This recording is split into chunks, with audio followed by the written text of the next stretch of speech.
This is the Bottom Line Podcast. I'm Jimmy Finizzi alongside Neil Villapiano. We hope you're doing well. As always, thank you so much for taking some time out of your day to listen to us. We really do appreciate it. Notice, Neil, how I'm a lot more cheery today than I was in the last episode? Yes, you are. You're in a much better mood right away. I can tell.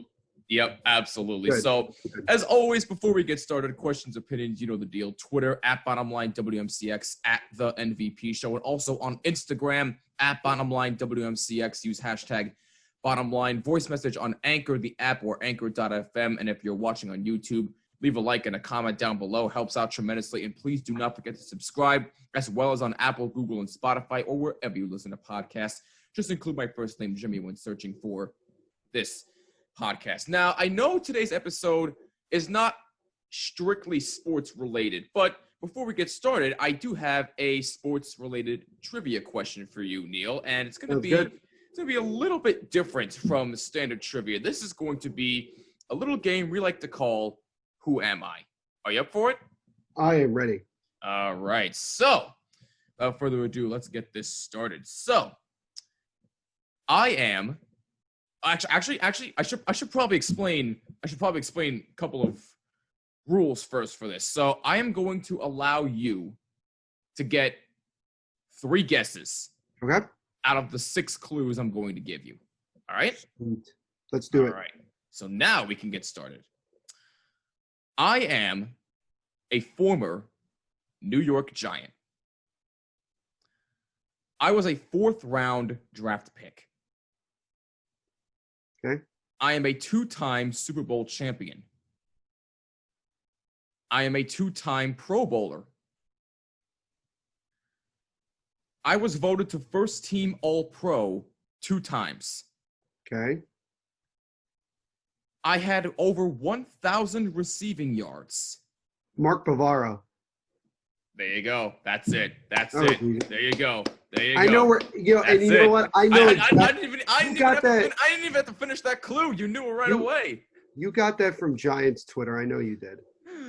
They posted that like a couple days ago. I know you got that. Maybe I did. Maybe I didn't. But yes, the answer. You know was what's Mark funny? Bavaro. I knew the answer after the first hint.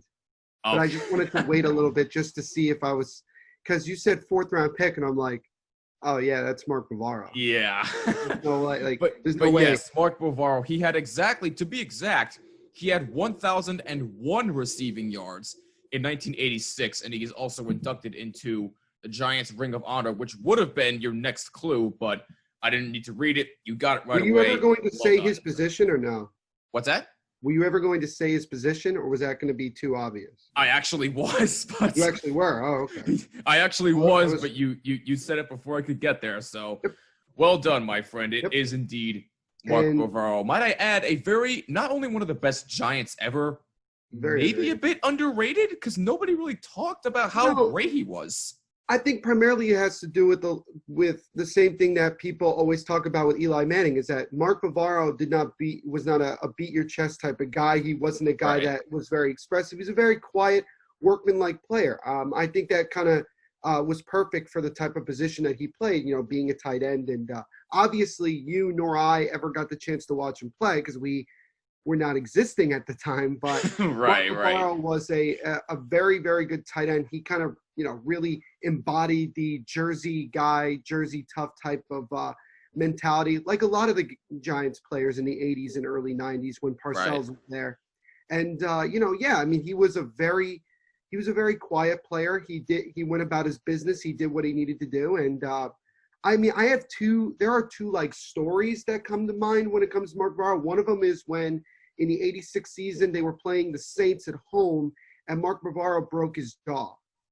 In the game, and he actually came back in the game and scored. I believe he ended up scoring the game-winning touchdown. That was one of them. And the other one is when they played the 49ers that same year in 86 in San Francisco, and he carried, I think, 3 or 4 players. He carried Hall of Fame safety Ronnie Lott on his back for a good 15 yards. And it shows you just the type of player that Mark Bavaro was. So that was good. Speaking of tight ends, I have some breaking news that just came my way about 5 minutes ago, and this is from all right. Rappaport of NFL Network, as he has reported that the San Francisco 49ers and George Kittle, their star tight end, have agreed to a 5-year, $75 million extension, making George Kittle the highest paid tight end in the National Football League. At least, I mean, probably for now. Considering the fact with how good he's been so far, he's definitely worth that money. Do you know where he went to college? Take a guess. Oh my God, really? Yeah, I know. We only usually do one trivia question, but I wanted to see if you figure it out. If you don't know, I don't know. That's fine. He went to the University of Iowa. Okay. Went to the University of Iowa, and there's a great article that was put out a couple days ago about George Kittle's recruiting process and getting to Iowa. I haven't read it yet, but I've heard a lot of good things about it. So it's on Bleacher Report. It's one of their featured stories, which I feel like Bleacher Report doesn't get enough credit for their feature stories. You know, ESPN does feature stories, but I think that they're more interested in the feature, like films, documentaries.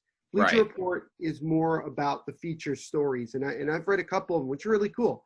Definitely go check out. But yeah, George Kittle, as of right now, is the highest paid tight end in the NFL. That'll probably change within a year or two once Travis Kelce's turn to get paid. Oh, yeah, absolutely. Those are two of the best tight ends in football right now, you could argue. Right, absolutely. without a doubt. I think you can definitely say that. It's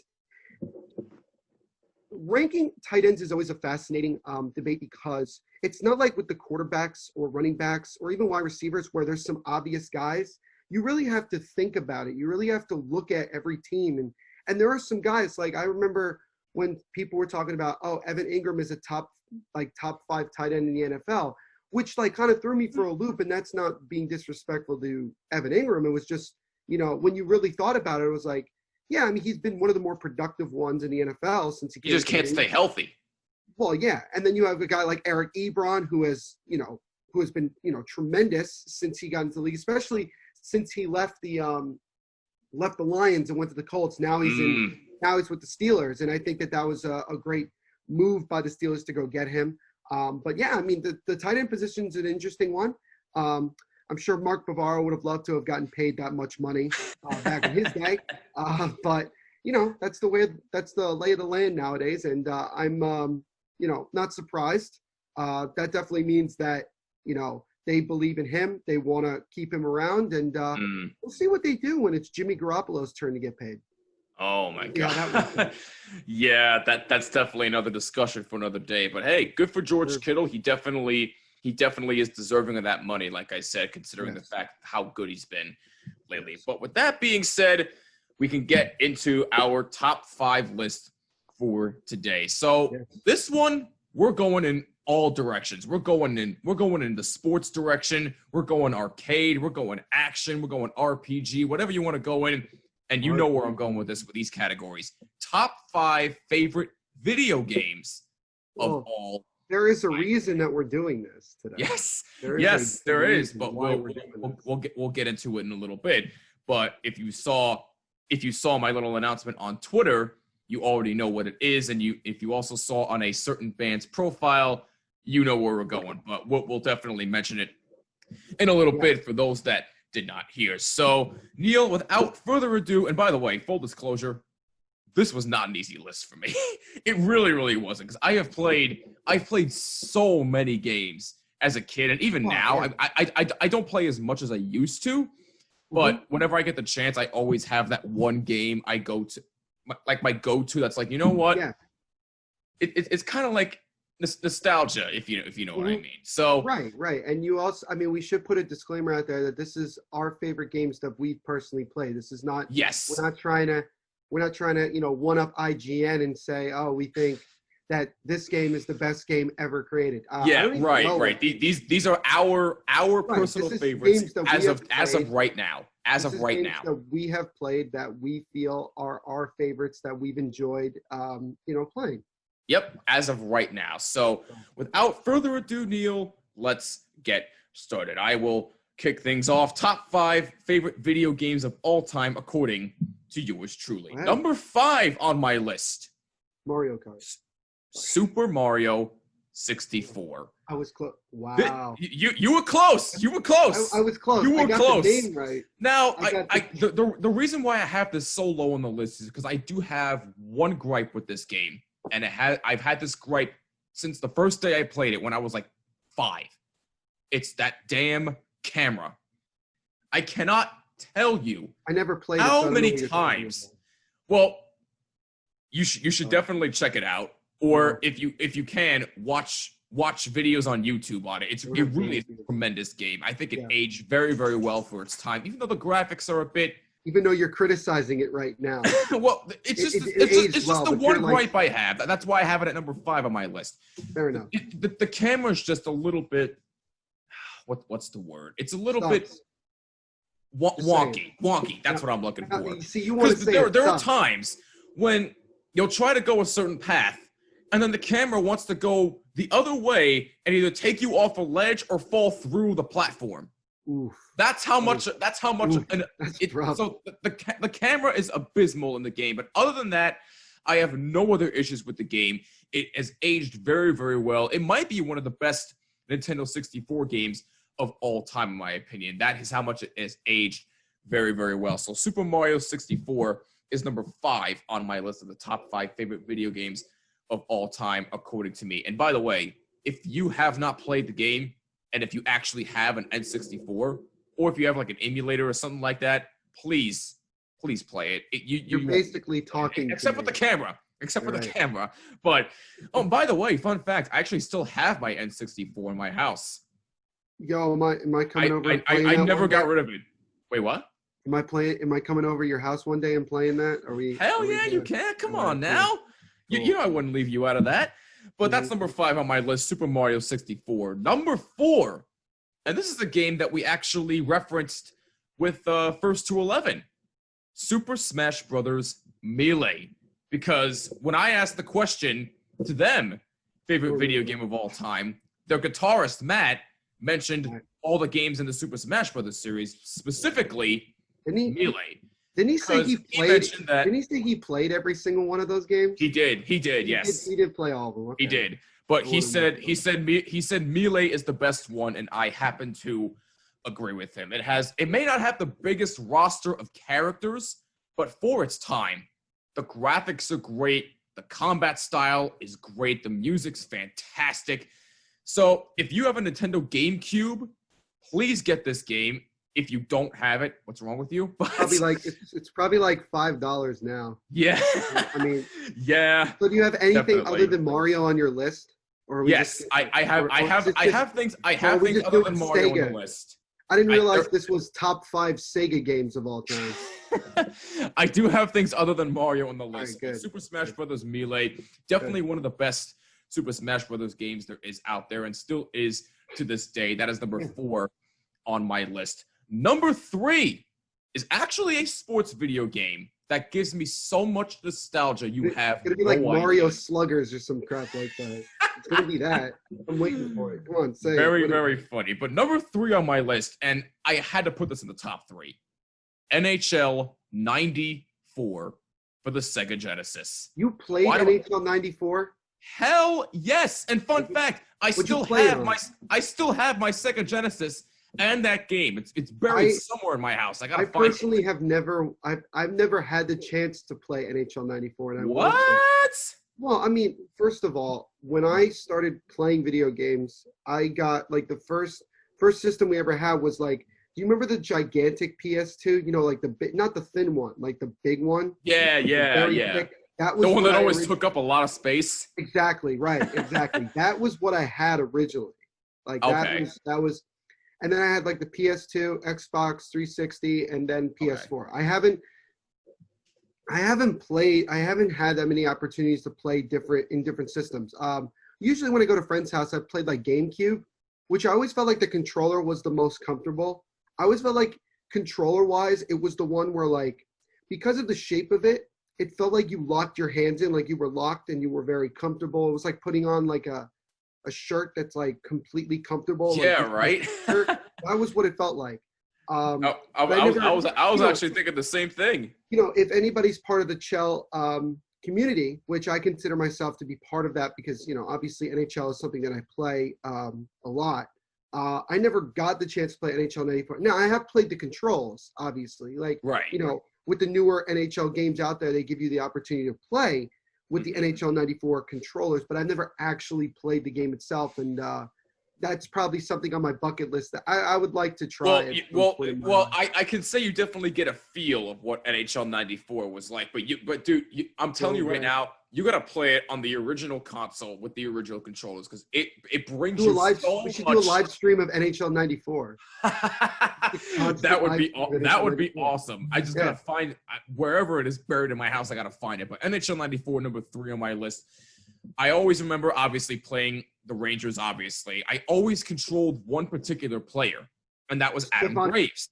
And fun fact for you, Adam Graves is actually the player that not only got me into the Rangers, but also got me into hockey because the way he played the game was absolutely tremendous. He had heart, he had character. He was pretty much that all-around player for the Rangers that you wanted as your teammate. So I always controlled him specifically. Of course, I controlled Messier and all those other guys too, but the way the controls are in the game, it just brings you so much nostalgia. The music is fantastic for its time. It aged really, really well. So NHL 94, quite possibly one of the best sports games of all time, is number 3 on my list. Number 2, Mario Kart 64.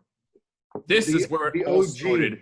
This is where Mario Kart game. This is one of the first games I have ever played as a kid. In fact, the first console I owned, one of the first consoles I owned outside of a Sega Genesis was a Nintendo 64, which I got for Christmas.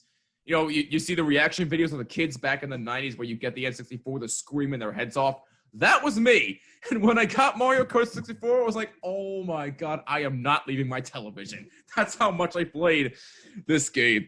But Mario Kart 64 might be one of the best racing games to ever exist. Again, this game aged spectacular for its time. If you have not played this game, please play it if you have an N64 lying around, or again, if you have an emulator or something like that. The graphics are still great. The music brings you so much nostalgia, you cannot help but sing or hum along to it. It really, the soundtrack might be one of the best parts of the entire game.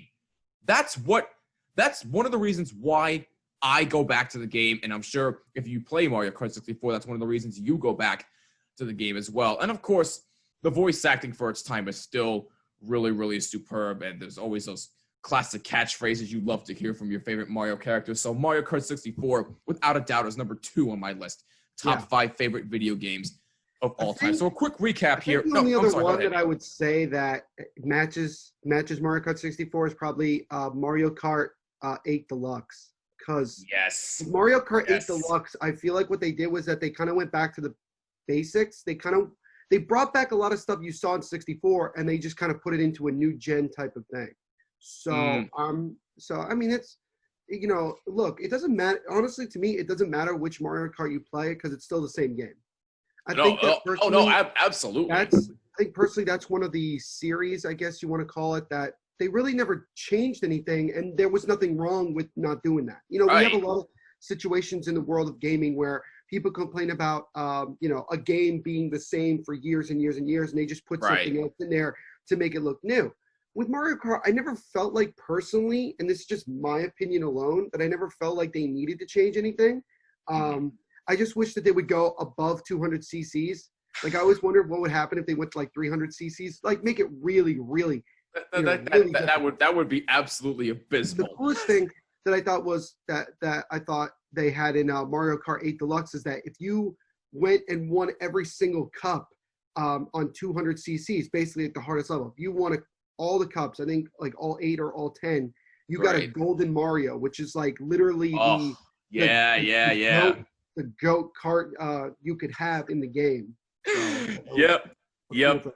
Absolutely. But Mario Kart 64, number 2 on my list, top 5 video games of all time, according to me. Quick recap here. Number 5, Super Mario 64. Number 4, Super Smash Bros. Melee. Number 3, NHL 94. Number 2, Mario Kart 64. And as always, before we get to number 1, got a couple honorable mentions here. Pac-Man, I mean, you can't go wrong with Pac-Man. Pac-Man. It's an absolute classic. Right. I will always go to an arcade and play it. That's pretty much the only way to play Pac-Man is in an arcade. It's really nostalgic. I don't think you could go anywhere else and do it. Like, I don't think there's Absolutely. a place. I mean, And if you have the system at home and you can play it, good for you. But I think my that's God. I think that Can you imagine what that goes for now? I mean, my would be goodness. ridiculous. But I would say that honestly, that's one of those games that you got to go to an arcade, like an Absolutely. old arcade, Yestercades or something like that, and go play it there, because I think that's really where you really can enjoy yourself with that game. Absolutely. And for a game that's 40 years old, it's still fantastic That's to true. this day. That's true. So Very true. Pac-Man is one honorable mention. And here's a funny one for you. Rock Band. And here's why I have this as an honorable one? mention. Which one? The first one. The first ever Wow. Rock Band game ever made. And here's why. Fun fact, a little bit of a hidden talent I never actually shared on this podcast, but I actually play guitar myself.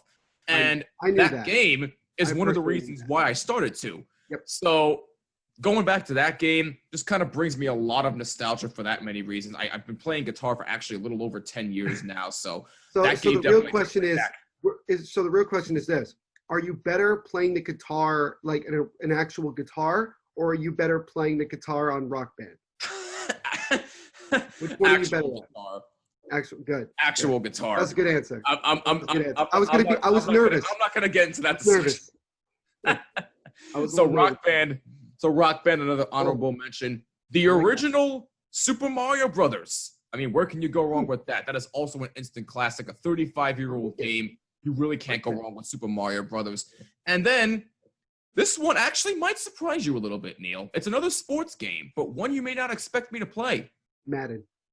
2010 FIFA World Cup South Africa. And the reason why that's an honorable mention is because It's good. I was actually hooked on that game. Like, Well, there was yeah. actually a time where there was a phase where I actually watched soccer back in 2010, obviously, when the World Cup was on. And that game had me hooked. I could not put the controller down.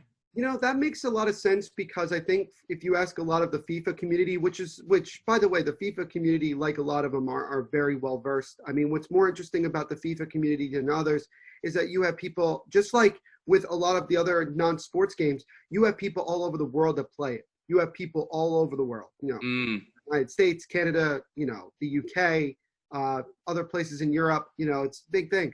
And yeah, a lot of people I have heard who've given reviews have mentioned that World Cup game 2010, because it was simple, and the gameplay was good. There wasn't that many bugs. I mean, there's always going to be bugs in games, but this one I felt like didn't have as many bugs. And I thought what was the coolest thing about it is that you could like create yourself in the country, and you could play, you could start from the bottom and work your way up to being like the captain and go all the way and try to win a World Cup, which was always cool. Absolutely.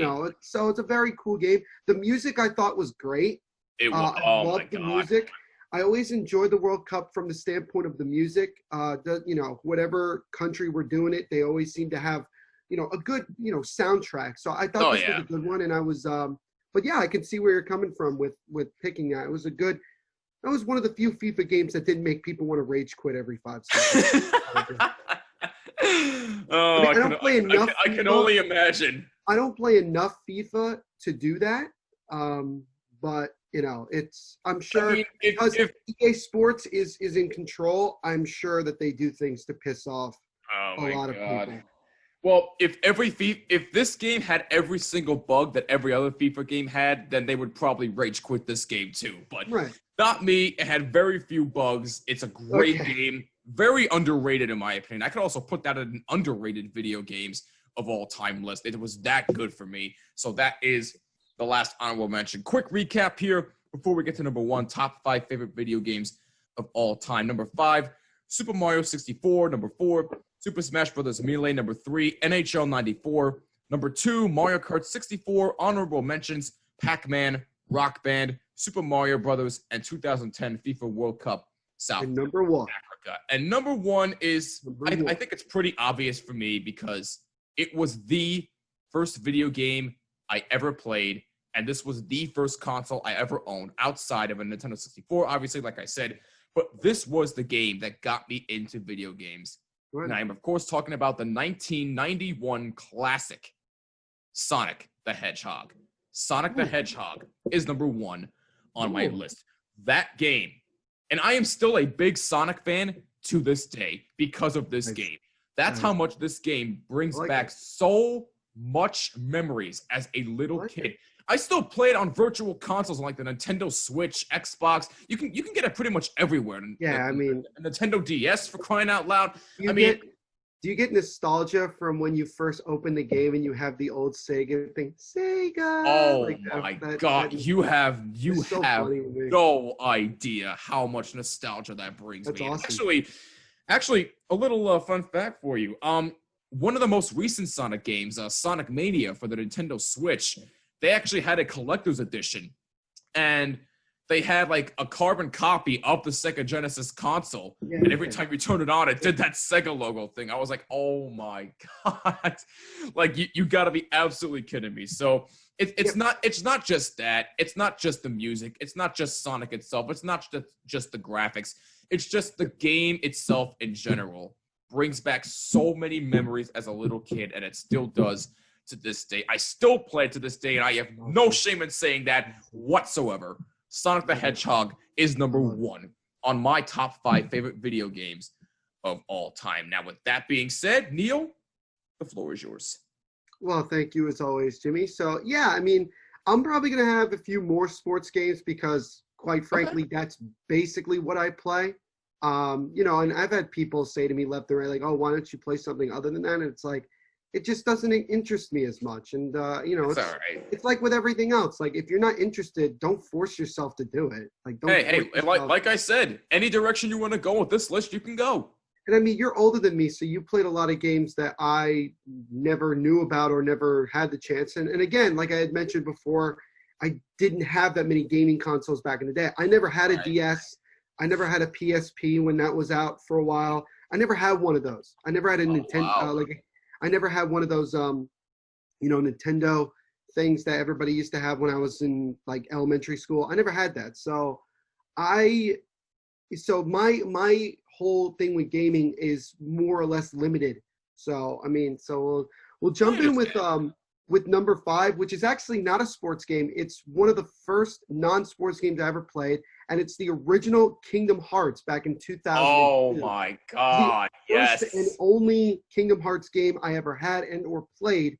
I never played it like the whole way through. Right.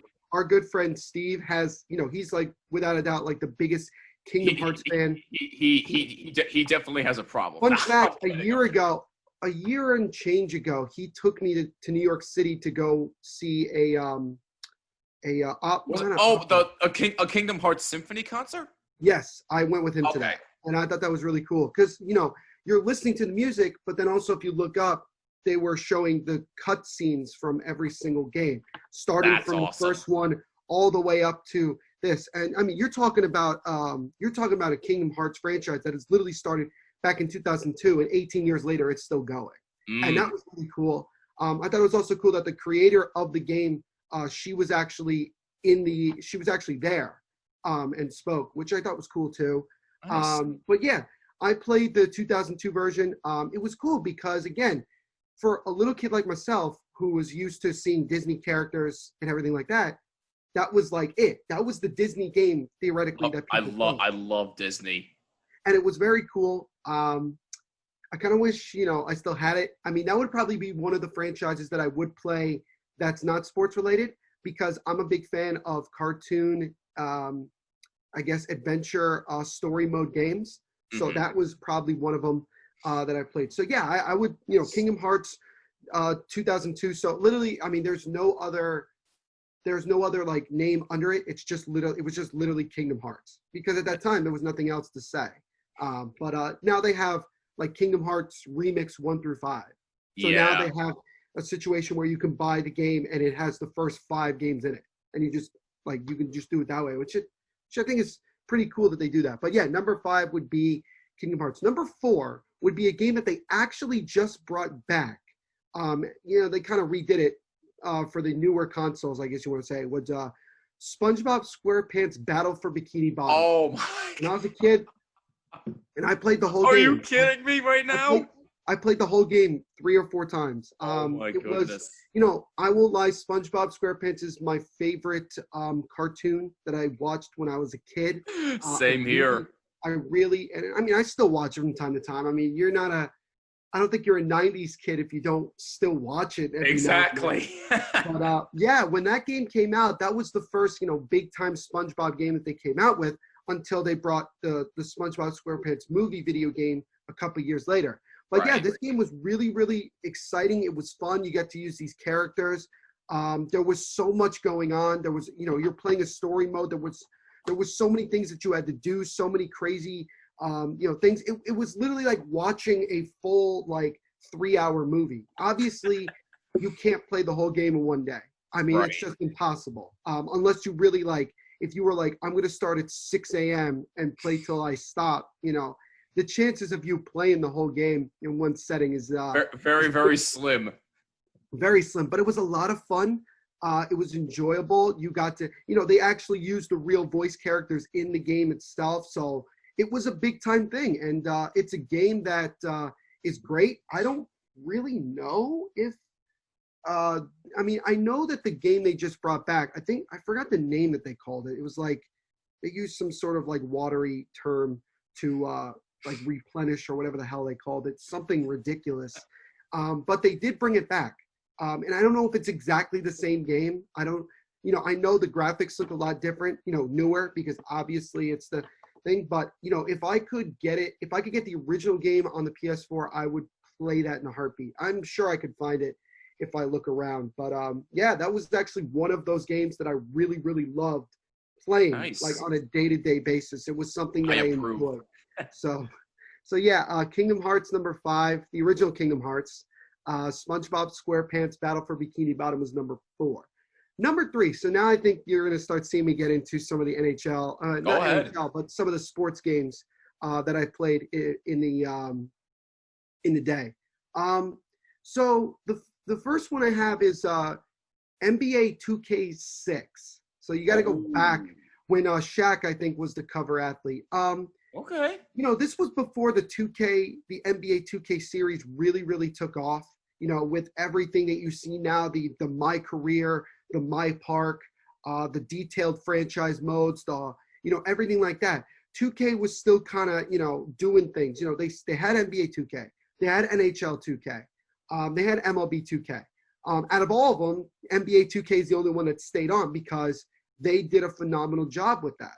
They really, really did. And with 2K6, what was interesting is that it was just a simplistic version of the game. It was just, you had a play now mode, you had a season mode.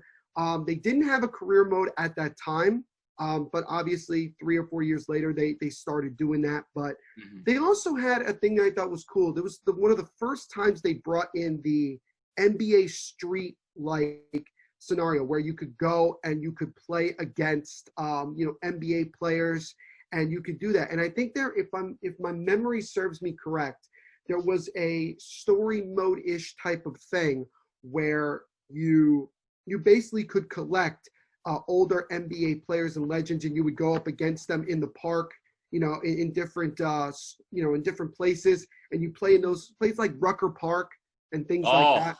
Oh wow. So it was a very cool game. And what I liked about it, and this is no criticism of the 2K franchise now, because I love the 2K franchise every year. I'm always excited to see the new career mode. That's like my number one thing. My number one thing is to see what did they do with the career mode this year? How did they make it better than the year before? Right. Was simply that it was just a simplistic game. It was very simple. It was just an NBA game. And what I like about it is that it was before NBA 2K became big. It was just another one of the games, because EA Sports was also doing NBA Live, which, to be fair, I never felt like NBA Live was ever going to become as big as 2K. They never. It never really did. Just like with the other video game series that they're doing, they pretty much stopped caring about the game itself. Yeah. And I think that's why it happened. And I think they saw that 2K was really going to be taken off with the with the NBA series. And once the NBA gave them, I think, the exclusive rights to do it, it was pretty much all down there, all downhill from there. So Right. NBA 2K6 would be number 3. Number 2 would be an instant classic for a lot of people because, at least for a lot of football fans, because if you're seeing what the Madden franchise is now, which I think is a massive disappointment in many, many. And if you don't believe me, go check out Soft Drink TV on YouTube. He's the guy that basically like hammers the Madden series and other video games, sports video game series, and pretty much exposes them for a lot of the crap that they try to pull. You know, a lot of the fast ones they try to pull on people. And, Right. you know, there's a reason why I don't play the Madden series anymore. I mean, there's a bunch of reasons, but, you know, just the fact that they don't really make the game better is one of them. But they brought in Superstar KO, which was this kind of like stupid thing where, you know, you just had players just like playing like they were playing in the streets. And that brings me to NFL Street 2. The old NFL Street game. Yes. I've never heard of that one before. You've never heard of it, really? No. That's a well, as a sports fan, and especially a football fan, that is a game that brings back a lot of nostalgia for a lot of people. You know, the game pretty much was you had NFL players, NFL stars at the time. So 2004, you know, you can use the Giants, for example. You know, Kurt Warner was the quarterback. Jeremy Shockey was in the game. Tiki Barber, you know, guys like that. And basically, they weren't wearing helmets or shoulder pads, nothing. They were wearing like like kind of cut out jerseys and shorts and things like that of their team. Right. And you played NFL and you played a game of football in a street or in a junkyard or in a, you know, behind a factory, you know, a really old, you know, really like, you know, badass type of, you know, situation. And you had things like, you know, you had this thing in the top left corner where you leveled up every time you made a good play, whether you're on defense or offense. And once you got it like to full max, all of a sudden your player was like literally glowing like he was on fire, but he was like unstoppable, like literally impossible. And you would either hit him or he would have like 99 speed and you just couldn't catch him and things like that. And one of the cool things I always thought that they had was that, you know, if there were walls, you know, there were buildings that you were playing up against, you could avoid a tackle by running up the wall and over somebody. Like you've seen the old clip of Bo Jackson making that catch and then running up the wall after he made that catch. Yeah. It's like that. You know, you avoid the tackler by like running up the wall. It's very, very cool. That's amazing. And they had a story mode-ish type of thing where you kind of created a player, and then you kind of immediately jumped in and you had to go one-on-one against like one of the best players in the game. It wasn't a real player. It was just somebody that they made up in the game. You had to beat them. Right. And once you did that, you started to collect NFL players. You started to play against other teams, against other NFL stars, and you started to collect them if you won. And you started to build your team more and more until you got to the end where you had an OG squad against another guy's OG squad. And, you know, it was kind of a cool thing. So NFL Street was a lot of fun to play. I know that my brother still from time to time with his friends plays it. It's a great game. If you haven't had the chance to play it, I would highly try to find a way to play it or watch it on YouTube because it's a different type of game that they decided to bring in, an old school, more badass type of thing. You know, they did eventually bring in Blitz the League, which was obviously rated M for mature for various reasons. And if you don't know what I'm talking about, go look it up and you'll see. Right. But NFL Street was the closest thing to having a rated M game. I think it was still rated E for everyone because it was still a football game. It wasn't, but it was, you could just tell it was different. It was cool it was always fun to have somebody like a Brett Favre run up the wall or, you know, have to throw the football off balance, which I mean, he does anyway, but it was a really cool game. I enjoyed it. I loved it. I wish I still had it. I wish I could still play it. Because it was one of my favorite games to play back in the day. So that's a game to add on my list. Yeah, absolutely. And I have 2 honorable mentions. One of them is the only Rock Band I ever played, and that's Lego Rock Band. Actually. Yeah, you mentioned this before. I think I mentioned this before. I think I mentioned this in our interview with First to 11. I may have. You did, yes. But, you know, Lego Rock Band was, you know, for me, the introduction to Rock Band. A lot of my friends had the regular Rock Band, but I got Lego Rock Band. And I just loved it because I loved the story mode. I loved it that you could create yourself. You created a band, and you just kind of like went through these challenges of like different places you had to play, and it was a really cool thing. The cutscenes were always really entertaining and things like that. There's a handful of songs on there that I actually kept as somewhat of a playlist because there were so many songs that I loved. Nice. One of the things I used to do is that there was that double guitar where you had you had the one that instead of a regular guitar. Oh, guitar, you're talking about a double neck guitar, right? a double neck, I guess that's what they call. I'm not a big music person, so I don't know the term. But Yeah, a double neck, and I always that's what it's and called. I always made sure that my guitar player had that. I did it all. I sang. I used to have a mic. I had the whole drum set. I still do, actually. I have the whole drum set Nice. that I would play. We had a guitar for a while, which I thought was cool. I always thought it was cool because they also gave you like stickers that you could put on it to make it feel like you were really there. But yeah, Right. no, it was just a great game to play. It was fun. You got to create your own band. You got to create your own characters and make them look really flashy and cool. That's awesome. Cutscenes were phenomenal.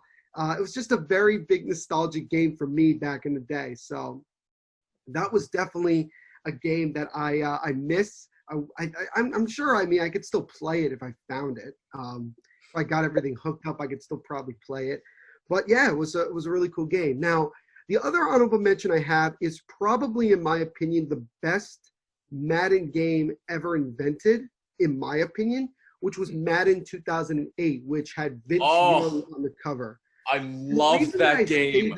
The reason that I say that is because at that point, EA Sports Madden was at the high point of its popularity. They had Superstar mode, which is far and away better than this Connected Careers BS that they try to put at you every year. With Superstar mode, you had to go through the combine, you had to take the Wonderlic test, you had to hire an agent, you had to, you literally went through what it meant to be like an NFL prospect.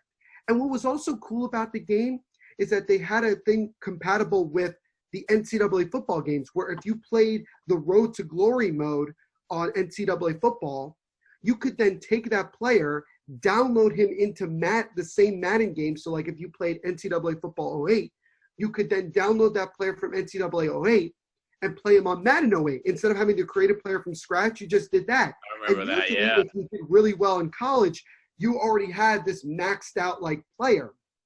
It was a little bit more difficult back in the day when, if you had to just create a player from scratch, it was a little bit more difficult, but it was fun. Right. And I played Madden 08 on the PC, which was one of the only times I ever played on PC, which I thought was great. Superstar mode was still a lot of fun. But with Madden 08, that was the second year that they went to the next gen. So like the PS3.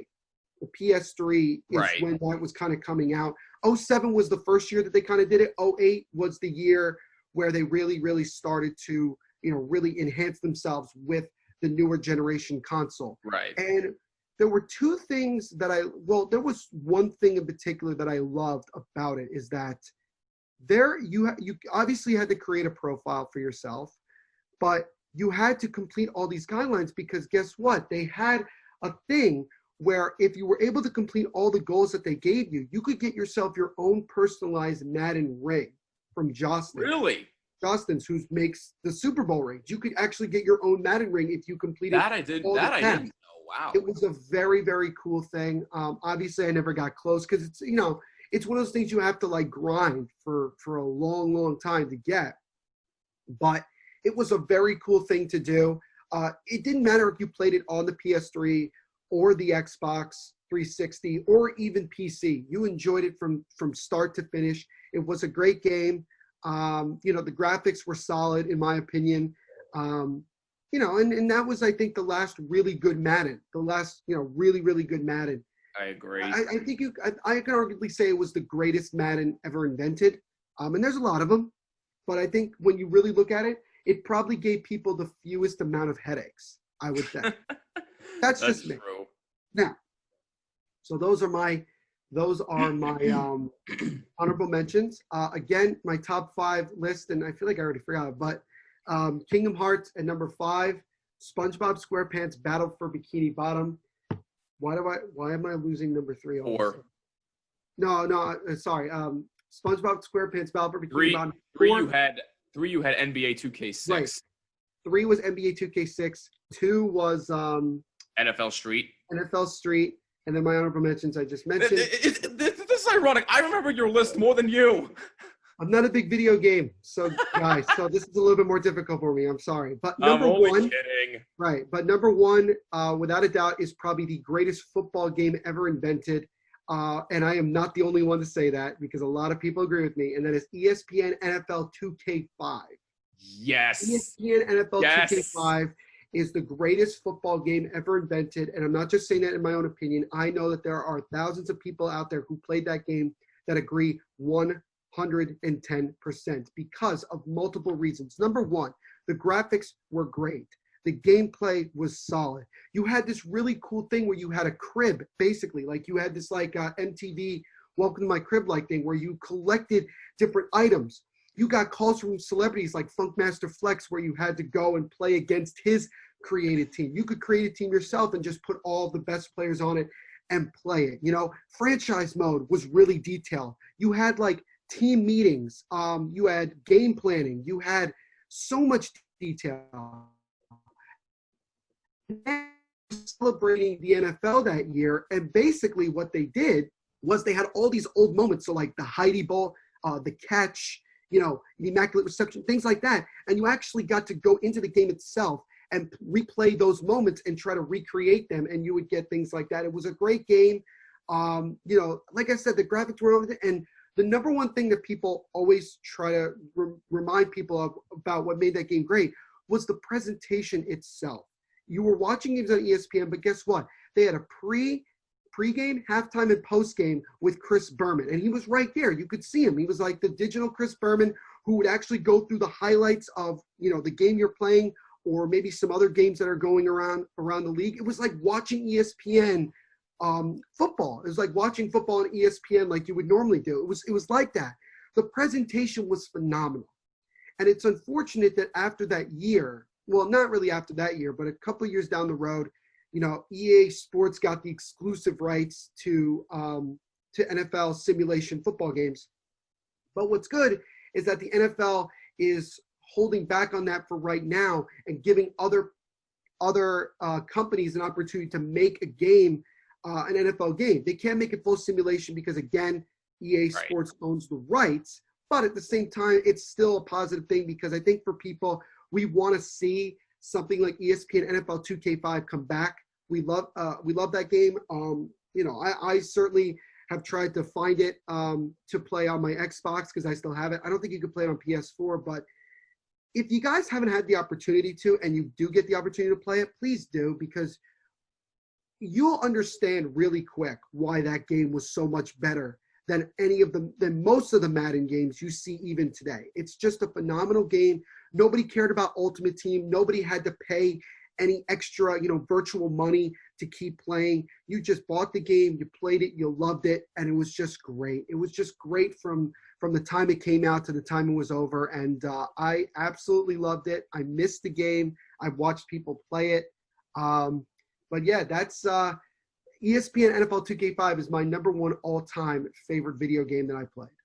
I could not agree more with anything you just said. I absolutely agree with you 110%. That game is absolutely amazing. Please, again. Did you ever play it? Did you ever get a chance to play it? I did. Yes, I did. One of my friends had it a while ago, so we got to play it a lot.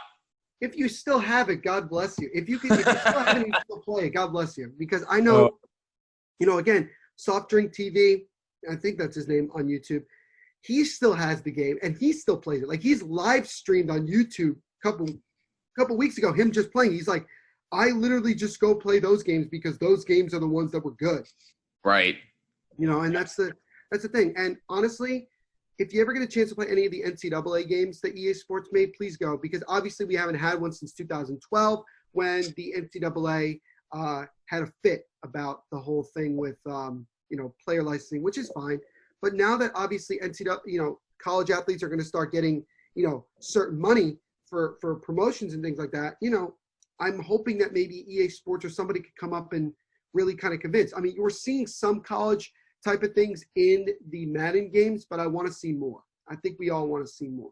All right, absolutely. So on that note, that'll wrap it up for our top 5 list of our personal favorite video games of all time. And that'll wrap it up for this episode of the Bottom Line Podcast. What are your favorite video games of all time? Let us know on Twitter at BottomLineWMCX, at the MVP Show, and on Instagram at BottomLineWMCX. Use hashtag BottomLine. Voice message, Anchor, the app, or Anchor.fm. You know the deal there. Be sure to leave a like and a comment on our YouTube video. Helps out tremendously if you're watching on YouTube. And please subscribe as well as on Apple, Google, and Spotify, wherever you listen to podcasts.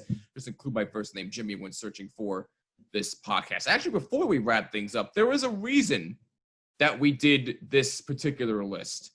So in case you missed, if you didn't see my little announcement on Twitter the other day, and if you didn't miss them saying it on their social media platforms, we are actually going to be a part of First to 11's live stream today, August 13th, from 5:30 to 6:30. That's right. They have allowed us to crash the party to help them celebrate 800,000 subscribers, which is absolutely amazing. Which unfortunately we're not there yet. So, but we're getting there. We got a ways to go. We're not there. We're not there yet. Just a little bit halfway there. Maybe we'll get half of their subscribers after the live stream today. Maybe, but no.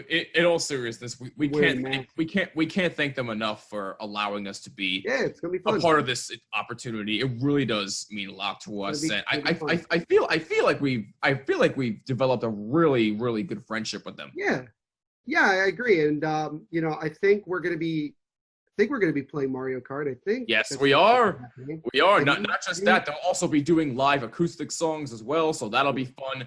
So if you're a fan of First to 11, like we are, obviously, be sure to go to First to 11's YouTube channel from 5:30 to 6:30, and they also have a new cover coming out tonight at 6:30. So can't wait to find out what that's going to be. So stay tuned for that. But if you're a fan of us, if you're a fan of First to 11, you should be a fan of theirs. More importantly, be sure to go check them out on their YouTube channel and check out their live stream from 5:30 to 6:30 p.m. Eastern Time tonight, August 13th. We will be a part of it, and we cannot wait to hang out with those guys. And on that note, that'll wrap it up for another week of this podcast. Neil, enjoy the rest of your week. I'm looking forward to the live stream, and I'm looking forward to doing it all again next week.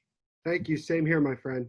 Anytime. For Neil Villapiano, I'm Jimmy Finizzi. This is the Bottom Line Podcast. See you in the next episode. Or we'll see you on the live stream with First to 11. Peace out.